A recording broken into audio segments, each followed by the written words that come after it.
And welcome, folks. I am Tom Kavicka. We're going to do a little weather talk here.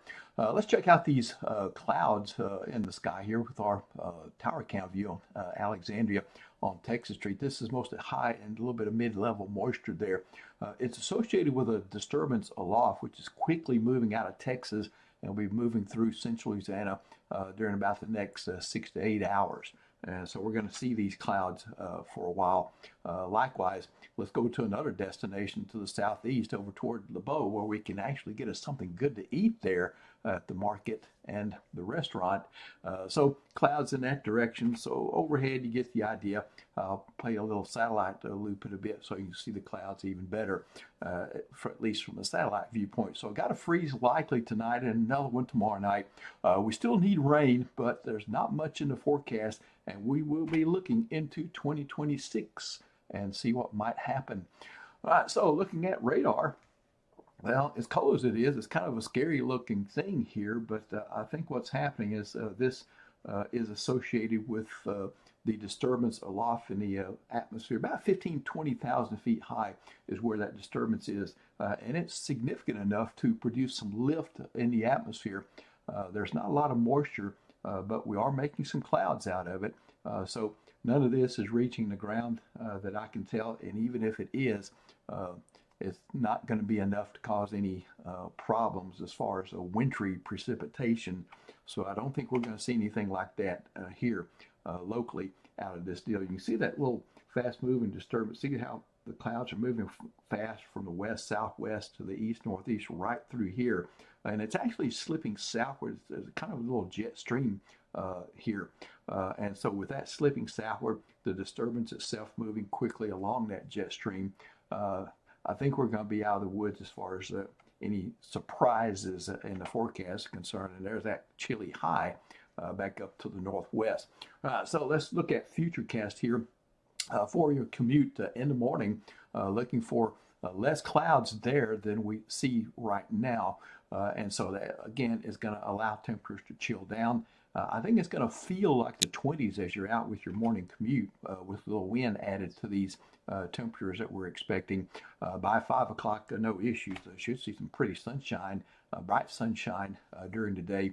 And once again, Wednesday morning, I think it'll even be colder Wednesday morning than it will be Tuesday morning by a few degrees. Nothing major there, but I do expect at least a moderate freeze in many locations. There could be a couple of places hit a hard freeze for a while.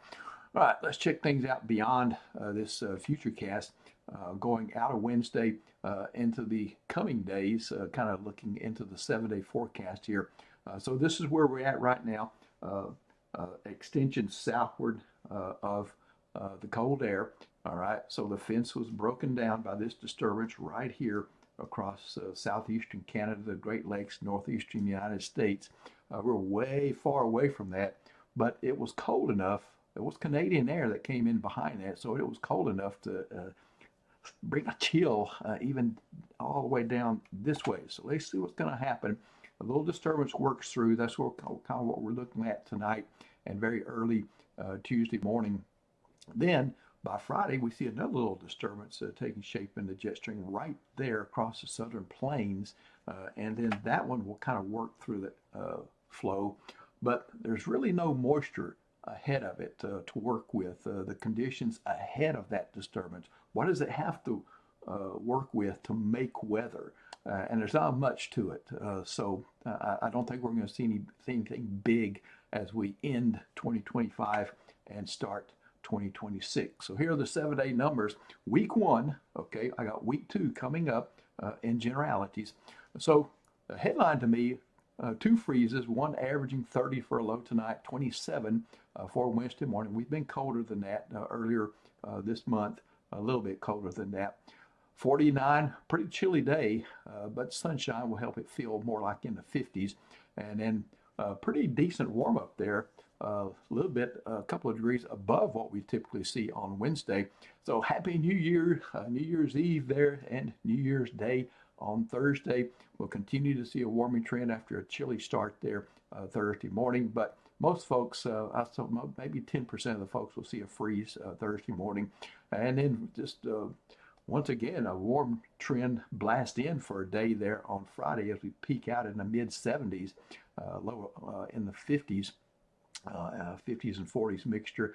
Will be a little bit warmer Saturday morning, but the high will be cut off by this early front, which is coming in Saturday. And the only rain I see will be Friday, maybe Friday night at about 10, 20% there.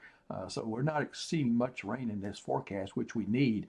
And then temperatures go back down Sunday morning, about 40, a mixture of 30s and 40s, and we begin to climb back, rebound in temperatures there by next Monday. So let's go beyond this. This is week 2 beyond the 7-day forecast.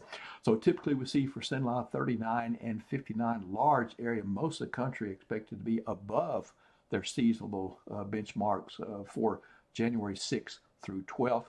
So again, that's what that means here for Cenla. 39 and 59 should be above that on the average. What about rainfall? Precipitation near normal for the eastern third of the country. Rest of the country looks like we lean above, especially once you go out across the southwest and southern California over in that direction. So for central Louisiana, about 1.25 inches is what we typically see during the January 6th through the 12th time frame. This outlook, if it verifies, will say most rain gauges should catch a little bit more than that over that time frame. All right, that's it for me. Enjoyed doing this, and we love your support, Cenla. So thanks for your support for Cenla Weather. And of course, Nick Mikulas, as always, will be doing his stream in the morning, and I'll return during the PM hours for tomorrow. Take care, and happy Tuesday is tremendous.